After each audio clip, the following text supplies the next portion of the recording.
Hey, so I wouldn't set up. I would just slip the disc in and roll because setting up could take a lot of energy. So I just set up and roll, and then I'd be reading the Torah, the Torah. This the Torah, and.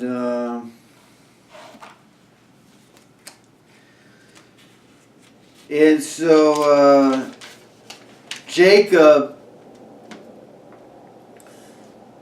there's like 12 sons to Jacob, and he had this son, Joseph, who identified with. Joseph was cast out from the 12 because he spoke of dreams and was more of a seer than the other 11. But so then there was a famine in Egypt.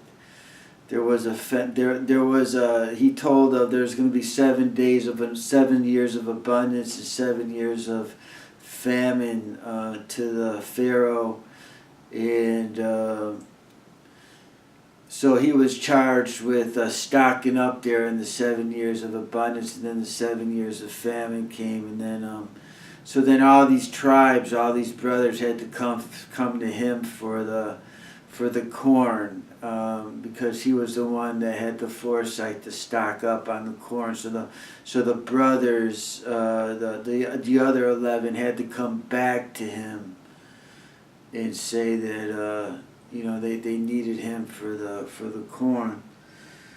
So I would just read the Talmud part of it, the commentary. They thought he was dead, because he was bad. They banished him out. They thought they had him killed.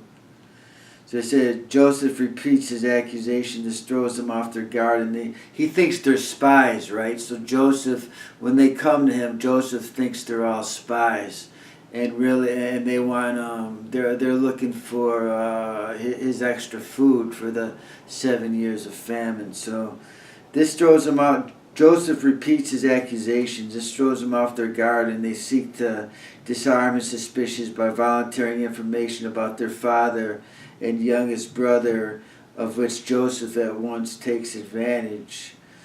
Then 13 refers to, of course, to Joseph. They did not say that he was dead because they did not really know what became of him. Their story is improbable. It must be verified. Let them bring Benjamin down to Egypt. That's the youngest brother, Benjamin. In this way, Joseph would test their loyalty to their youngest brother. Did they also hate Benjamin as they had hated him? He delicately refrains from cross-questioning them as his brother who is not. Pharaoh liveth, a form of oath or strong asseveration. The oath by the life of the king is found in an Egyptian inscription of the 20th pre-Christian century. They do and live better. They do in order. The brethren claimed to be upright, honest men. Profession was not enough. Let them bring the youngest brother, so shall your words be verified, and ye shall not die. They all thought he was going to die, the Joseph. He was supposed to be dead. For I fear God. And so I'm unwilling to treat you with unnecessary severity and so am willing to treat you with unnecessary severity on mere suspicion. I will keep one of you as a hostage. The rest shall convey food for your families. Fear of God is the universal element in religion which humanizes our dealings with foreigners even when national interests are involved. 21. We are verily guilty. Joseph had at least awakened remorse in their hearts. They had been blind to the distress of their brother and deaf to his entreaties. They were guilty, and their misfortune was a retribution for their cruelty. It is only now, in the mirror of their repentance, that we see reflected the agonizing scene when the lad was thrown into the pit many years before. With broken and contrite hearts, they now recall their inhuman callousness, all in the hearing of Joseph. Reuben, that's a brother, his blood is required, assumes that Joseph's death whatever form it took was due to them. They were morally guilty of his death. His blood is required, i.e. now being avenged.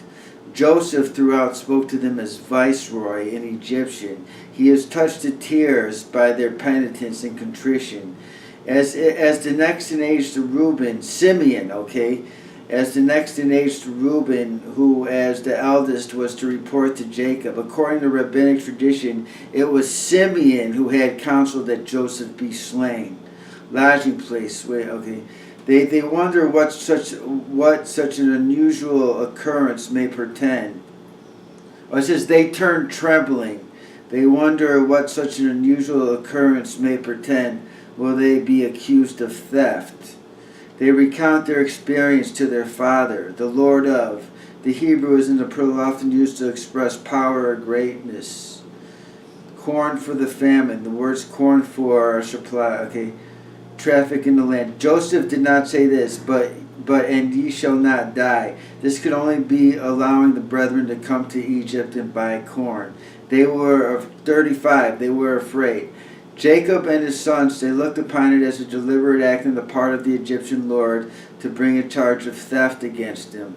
36. Upon me are all these things come. The point of the reproach is that his children, not their own, that they are endangering, to which Reuben's offer is the rejoinder.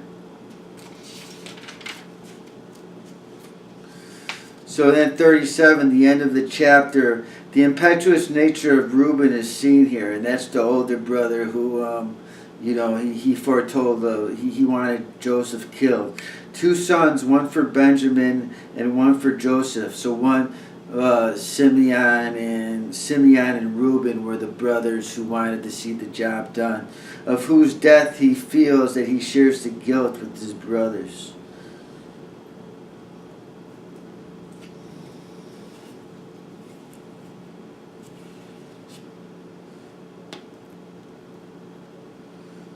So it says, slay my 2 sons.